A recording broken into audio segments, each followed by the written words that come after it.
You know, a lot of police officers don't believe women just pro forma when they claim rape. And it's interesting because there was a really huge study done. Why is this that beat cops don't take these, not all of them, but don't take these seriously? I mean, you're from Florida. Right. Oh, yeah. Florida State. It's my brother's school, not mine. I went to the University of Florida. Oh, okay. Wow. Auburn. But, you know, 8 to 10% of rape claims are, you know, the woman regretted or whatever. They're false. Mm-hmm. 8 to 10%. If you think about just the reported cases, according to the FBI, is almost 250,000 in a year. Mm-hmm. Okay, 10% of that is nothing. So you think about all those women who were raped and the cases weren't followed up on, or, you know, it's if this was happening in Darfur, mm-hmm. George Clooney speaks up about it. Here, no one really makes a lot of noise until now. And I think that it's interesting because I think it started with the whole NFL thing and it's reaching a crescendo. And if you know anything about women, that's typically how it is. I have so many girlfriends who left their husband or their boyfriend because for the 50th time they had to clean the dishes out of the sink.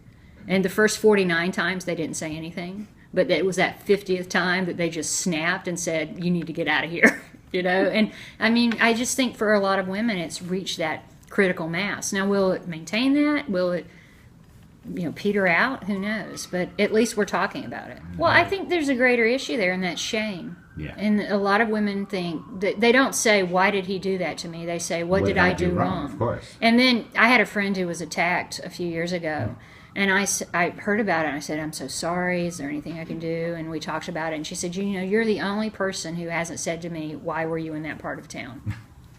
And it's true, because women can be our own worst enemies. And we do ask those questions of other women. Well, why were you drinking too much? Or why, you know, we give women all the responsibility when they're drunk, and we don't give men any responsibility when they're drunk. So there's a complete disconnect there. And, you know, how hard is it not to rape somebody? But the problem is it's such a small percentage of men who are doing this, but everyone else is looking the other way. Just like child molestation. Exactly. So it's far more widespread and everything. But so you're suggesting that a woman who's passed out drunk is not an invitation for assault and rape? No. She's allowed to be passed out drunk and still not get raped. Exactly. Yeah. I mean, that's the world I want to live in. And, you know, it really is interesting, going back to what we were talking about before, how many of them feel ashamed, which to me is a second assault, that they should feel this shame. Which Lena feels, of course, completely. Absolutely, because she's a very strong woman, and she has this idea of herself that it won't happen to her because she's strong. She kicked my ass. Yeah. And you know, the thing is, unfortunately, her recovery is not something you read about a lot in fiction. I mean, memoir tackled it for a while, but crime fiction really, you know, if a woman is assaulted, she's either turned into further victimized, and she's almost catatonic, or she's this tough, nasty bitch, you know, and there's no in between, and both of them are saved by some great guy making love to them, you know. And with Lena, I wanted to show what statistically is more probable. Around 80% of women who are sexually assaulted get assaulted again, or end up in an abusive relationship. And, you know, a lot of people, when I wrote about Lena in the first book where she's assaulted, said, I can't believe you brought her back in the second book, because you know, she's such a damaged goods. Exactly. And so it was really important to me to write about her and tell her story.